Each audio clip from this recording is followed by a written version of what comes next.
安陵容冰溪賦寵其實是一場對純元信用卡的極端消費，而且這裡面還融入了甄嬛的影子。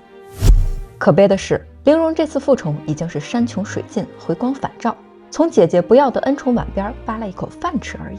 所以甄嬛看着陵容冰上起舞，嘴角上揚，表情裡更多是玩味。這場春節聯歡會在場的每一個人，皇上、皇後都在拿陵容當樂子，沒有人真正尊重她，包括她自己。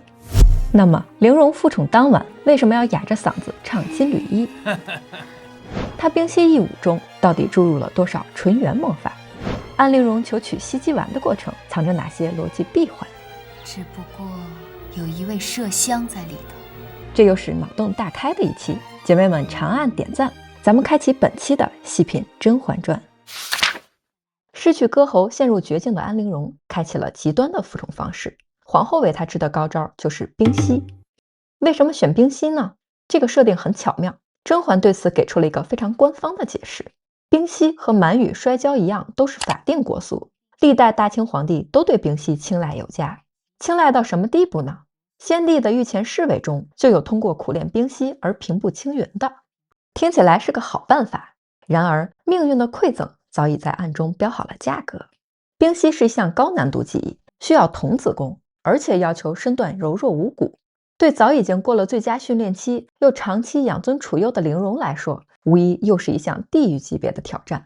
所以她在皇後的安排下，一邊節食，一邊瘋狂塗抹太醫院研制的鮮潤膏，試圖挑戰身體極限。寶娟，你去幫我。小主，小主你怎麼了？小主。陵容偷偷練習冰溪的消息很快傳到了熹貴妃這裡。聽說南安嬪自失寵以來，便日日在無人之處偷偷的苦練冰溪。大家細品，這個消息是封鎖的，就像她之前偷偷練歌一樣。槿汐是怎麼知道的呢？我剛才那樣唱，可還好聽？其實從這個小細節就能推測，熹貴妃在接管六宮之後，開始在各宮安插眼線，建立自己的情報系統。而這個情報系統的中樞就是槿汐。所以在滴血驗親前，皇後特意給槿汐安排了許多工作，好讓她的情報傳遞不及時，打了熹貴妃一個措手不及。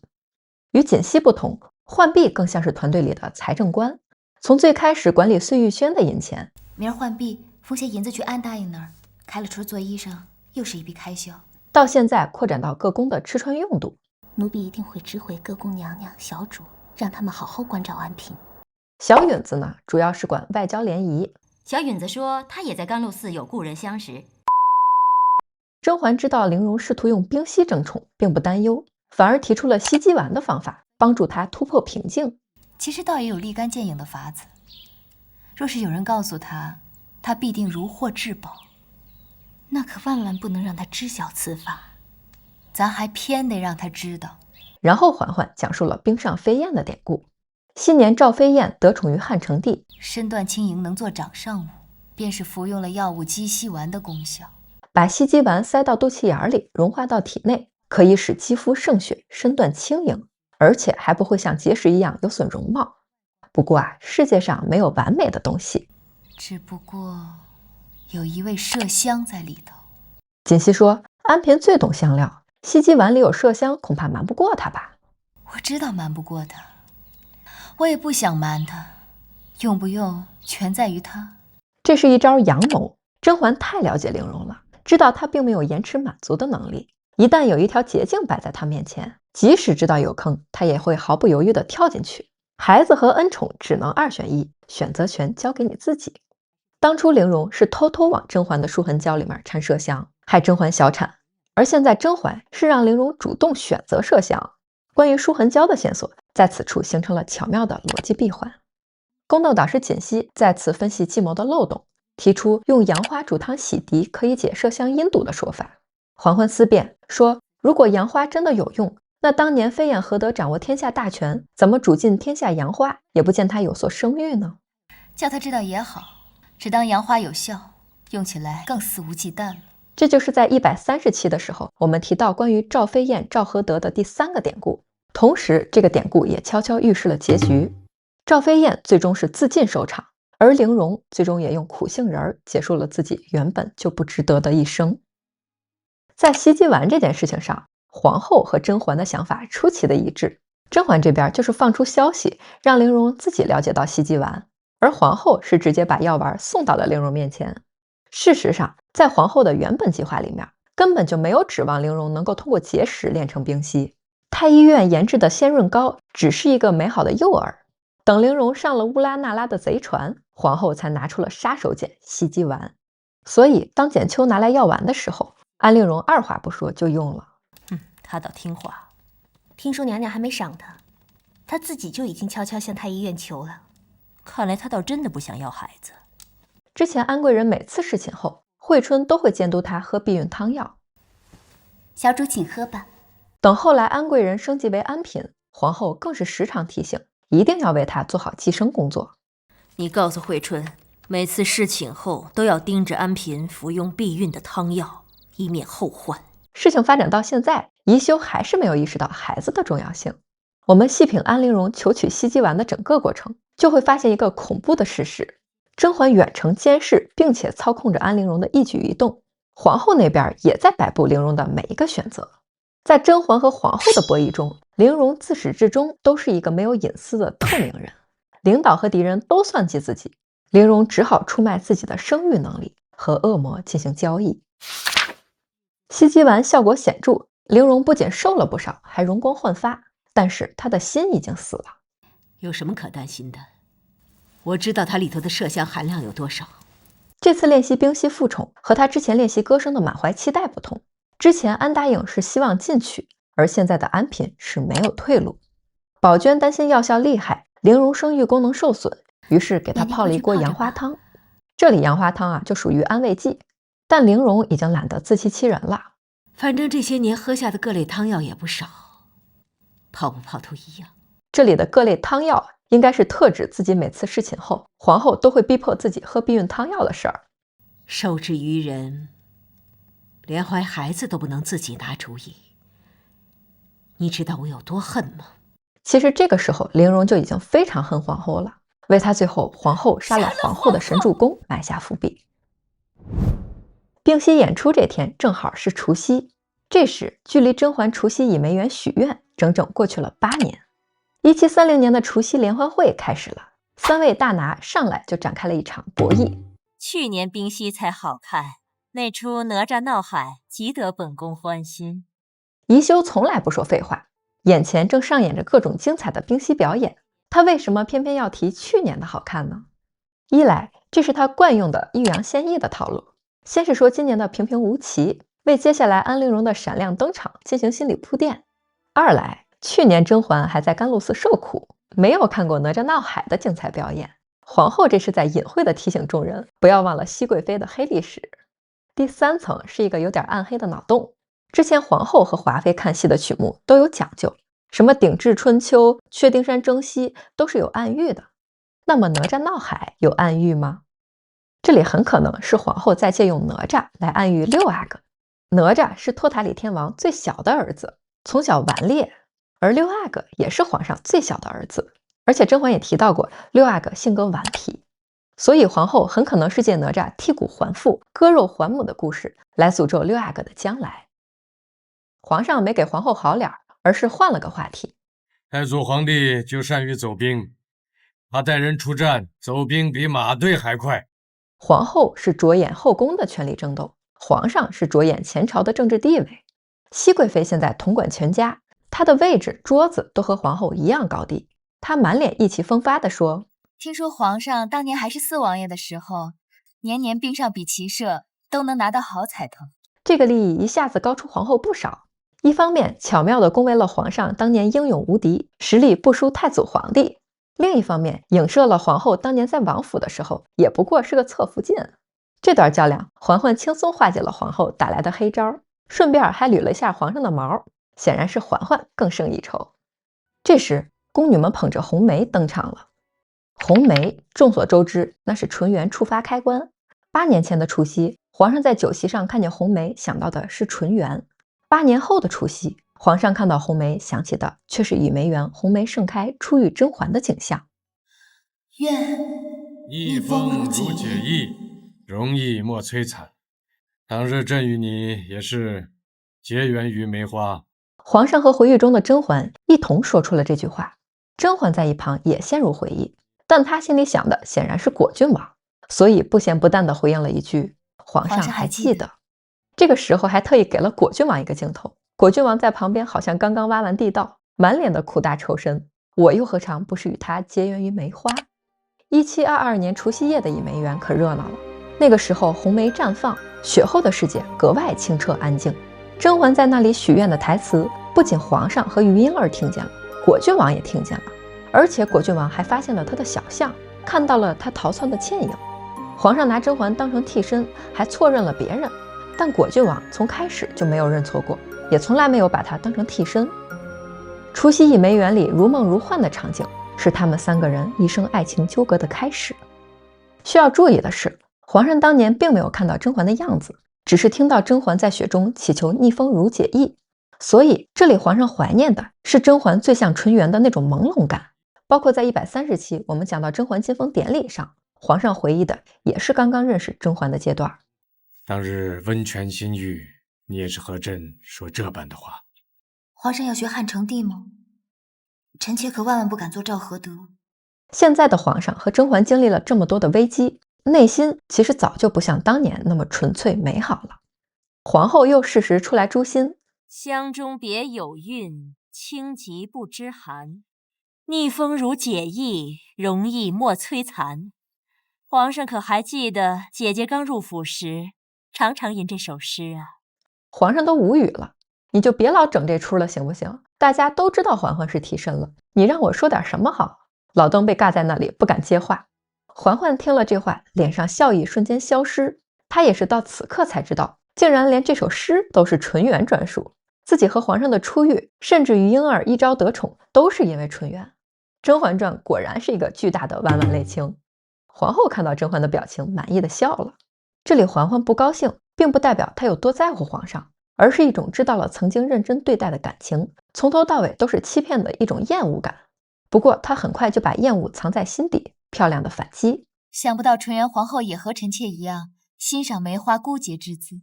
這句話可太厲害了，這是在告訴皇上，自己和純元是可以並存的，給了皇上老大一個台階兒。皇上如蒙大赦，趕緊巴結嬛嬛。是啊是啊，純元與你同是性情純淨之人。這是陰陽誰呢？誰是性情不純淨的人啊？那自然是那個不像姐姐的妹妹，瘋狂挑撥是非的人。對，細品這段可以發現，皇上對純元的執念已經悄悄發生了改變。最開始他處於純元早逝的傷痛階段，不許人提起，不許人褻瀆，像極了甄嬛剛剛離宮他不許人提的那個勁兒。然而經歷了與嬛嬛的破鏡重圓，甄嬛又順利產下雙生子，皇上內心關於純元的傷痛也被逐漸撫平了。尤其是甄嬛幾次公開與他討論純元，而且還稱讚純元，也在一定程度上幫助皇上放下了純元的執念。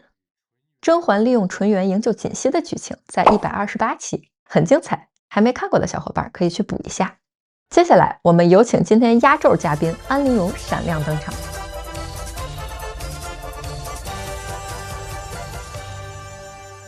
我們仔細看一下3位大拿的反應。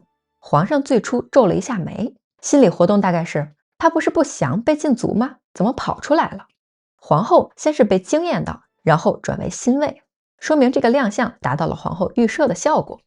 甄嬛則是一副知道安陵容一定能成，但全都在我掌控之內的胸有成竹。瓜溜看見陵容傻眼了，羨慕嫉妒恨，但又拿他沒有辦法。安陵容這段 solo 了足足2分鐘啊，各種高難度動作，可見卷王的功底。難得的是，小葉子也表現出了對這項運動的興趣。這個演出顯然是皇后親手安排的。旗下藝人通過大型文藝演出得寵，是皇后的拿手好戲。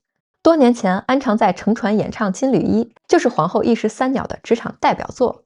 一來讓皇上轉悲為喜，迷上了安常在；二來離間了甄嬛和皇上，甄嬛和安陵容之間的關係；三是遠程誅心了華妃。關於陵容2次出道的各種隱藏細節，都在細品《甄嬛傳》第59期視頻，感興趣的小伙伴可以去看一下。但實際上，陵容通過冰溪復寵的關鍵，並不是華的有多好，而是背後這一整套對皇上心理精準的拿捏，以及皇後高超的藝人炒作手段。皇上最開始看到陵容是明顯皺眉，但看了一會兒就舒展眉頭，沉浸其中了。皇後一直在旁邊密切關注皇上的表情變化，她知道皇上最開始可能會因為安嬪擅離崗位不高興，但她料定皇上看過一會兒之後就會再次寵信安嬪。為什麼呢？最表面的原因是冰溪的國俗屬性，國家級運動員嘛，皇上不能不給面子。但強扭的瓜不甜，皇後一定要讓皇上真心覺得玲瓏有趣才行。所以她在玲瓏的表演中又加入了纯元魔法。咱們看玲瓏這一身裝扮，一袭紅衣，上面繡滿了梅花，是梅花吧？我仔細看了半天。所以說安陵容的冰溪限定皮膚就是一整個大型的紅梅。最關鍵的是，玲瓏表演到最後還有一個单人連續旋轉的動作，皇上看到這個莫名的笑了一下，皇後看到這個表情也是滿臉的拿捏。其實分析到這裡，我又有一個腦洞，皇後很可能在玲瓏的舞蹈裡融入了驚鴻舞的元素。我們雖然沒有親眼看過純元跳驚鴻舞，但我們看過甄嬛跳驚鴻舞啊。甄嬛的驚鴻舞分為上下兩段，我之前分析过啊，它的上段是致敬經典，正如敦親王的評論，這一舉一動都和純元皇後當年一樣，美則美矣，毫無新意。甄嬛驚鴻舞的下半場，果郡王出場，安陵容被踢出樂隊，甄嬛臨場應變，舞出了新意，舞出了自我。我們來對比一下甄嬛和安陵容的舞，從妝造到舞姿都有相似之處。玲瓏這兩條絲綢像不像甄嬛跳驚鴻舞的長袖？上半場纯元的經典動作，玲瓏也有；下半場這個連續旋轉的舞姿，就是甄嬛把華妃、皇上一眾人看傻眼的標誌性動作，安陵容也有。所以安陵容冰上起舞，不僅蹭了純元的流量，還蹭了甄嬛的流量。所以皇上看到這個動作，想起甄嬛被迫跳驚鴻舞的場景，笑了一下。我們梳理一下皇後的頂級套路啊。開始她讓一眾宮女拿着紅梅出現，引起皇上思念純元的心情啊，不管是思念純元還是思念甄嬛吧，都有用。然後再讓玲瓏穿着紅梅限定皮膚出場，並且模仿纯元跳舞。同時皇后經過多次試探，發現皇上對甄嬛的感情已經快要和純元比肩了，所以她安排玲瓏既模仿了纯元，又模仿了甄嬛。不得不說，皇后娘娘炒作艺人的含金量還在上升。宜修的計謀水平，對人性的把控，那都是出類拔萃的。但她缺失的，也是她失敗的根源，在於她的格局。她在職業頂峰時期得罪了太后，管理團隊方面不懂得容人，不懂得分享利益，只懂得打壓。這些做法都為她日後失敗奠定了基礎。而安陵容的設定其實和皇後是互相對照的，皇後就是高階版的安陵容，她們一樣懂謀略，懂人性，但也一樣的缺少格局。最後安陵容模仿甄嬛的舞姿，巧妙地呼應了她之前在長街對甄嬛說的那句話，只要沾一沾姐姐的福氣，就能化險為夷。那個時候的玲瓏也許還不知道有冰上舞的計謀，但是她一定知道朝着純元和甄嬛這兩位姐姐的光環努力這個大方向。玲瓏舞畢，皇上像上次一樣親自下來接她。蘇培盛拿着貂看看皇上，想批呢又沒給他批，估計他也不冷。玲瓏行禮，皇上萬福。皇上問：“你的嗓子還沒好嗎？”這倆人已經很久沒見了哈。玲瓏說：“是我吃傷了東西，很難好了。”皇上遺憾地說了句：“可惜了，你的嗓子。”多麼不尊重人啊！皇上當着面也這麼說，他是真的沒拿安陵容當個人。身子還沒好，就穿得這樣單薄，手都冰涼了。蘇培盛，去朕的貂裘來。就在這個時候，給了甄嬛一個鏡頭，多麼熟悉的場面，多麼熟悉的貂裘。那一年，甄嬛在冰雪紅梅世界大變蝴蝶，皇上也是這樣給她披上了這個萬年復用貂，說着類似的話：“你若是為朕祈福，再凍壞了身子，豈不讓朕更加心痛？”皇後趕緊稱讚：“本宮看安嬪稱得上為冰上飛燕4個字。”靜妃不容許有人蓋過熹妃妹妹，提到了當年甄嬛跳驚鴻舞的場景。臣妾想起，當年熹貴妃跳的驚鴻舞，也是恍若天人呢。甄嬛當年一舞，舞出了自我，成為經典。後面有人再提起驚鴻舞，想起的就是甄嬛了。而安陵容的舞姿雖然美，但全是模仿，完全沒有自己的韻味。正如當年果郡王的評價，安陵容唱歌技巧雖然有所提升，但卻失去了自我特色。這就是行業標杆和抄襲者的區別。旁邊的果子想起了當年用笛声為甄嬛跳驚鴻舞伴奏的场景，又扎心了。他和甄嬛在安西观琴笛合奏的时候，腦海中浮現的也是甄嬛跳驚鴻舞的場景。這個鏡頭又把甄嬛、皇上、果郡王3個人命運糾葛的愛情刻畫出來了。皇上問玲瓏：“你怎麼到這兒來了？”意思是朕不是不讓你出門嗎？你怎麼跑出來了？玲瓏把早早準備好的話術謙卑地說了出來：“我實在是思念皇上，想着遠遠能看一眼皇上就心滿意足啦。臣妾無福伺候皇上，今日能為皇上一舞，已是三生有幸。既是不宜出門之人，吾已毕，還請皇上降罪。”剛才玲瓏在場上多麼自信啊，現在再次變得自卑順從。皇上就坡下驢，解了安嬪的禁足，但他解禁的話術依舊非常不尊重人。熹貴妃已經安然生下皇子，這是蓉兒。惠嬪生產之前，你別去她的碎玉軒。當晚給了安陵容侍寢的鏡頭，鏡頭焦段對準了前景的香爐，後面虛化的是玲瓏在床上用啞調的嗓子唱歌，並且配合着冰溪現場的舞姿，唱的依舊是金縷衣。這短短幾秒鐘的鏡頭非常詭異，玲瓏明明嗓子壞了，卻還要再唱，因為皇上喜歡聽她唱金縷衣，而且啞調的純元聲替增添了一種特殊的樂趣。再配合上驚鴻舞的舞蹈，玲瓏的才藝越多，就越不像一個人。這種極端的迎合滿足了皇上對馴服獵物的刺激感，所以皇上哈哈大笑。而且前景的香爐暗示玲瓏再次使用了迷情香，她不相信自己可以憑借真實的自我留住皇上。他們倆之間不存在任何語言、精神層面的溝通，在絕對的權力面前，玲瓏從來不敢展示真實的自我。玲瓏的侍寢變成了單純的身體刺激反應。瓜溜和玲瓏先後解了禁足，皇後團隊成員已經準備妥當，接下來就要開始全面準備滴血驗親了。這個局是甄嬛團隊經歷的最大危機，所以她能夠絕地反擊、逆風翻盤，靠的絕對不僅僅是臨場應變能力，還有對各種人脈的利用。這個時候靜妃已經歸隊，接下來熹妃戰隊還要再集結幾位重要角色，才能完成這場絕地反擊。如果你覺得本期視頻還不錯，請給我一個豪氣的讚，並且訂閱我哦，這樣咱們就能盡快開啟滴血驗親啦。也歡迎你在評論區告訴我各種你對滴血驗親的猜想和疑問，說不定就能在視頻裡看到解答哦。我是樹懶，我們下期視頻再見啦，拜拜。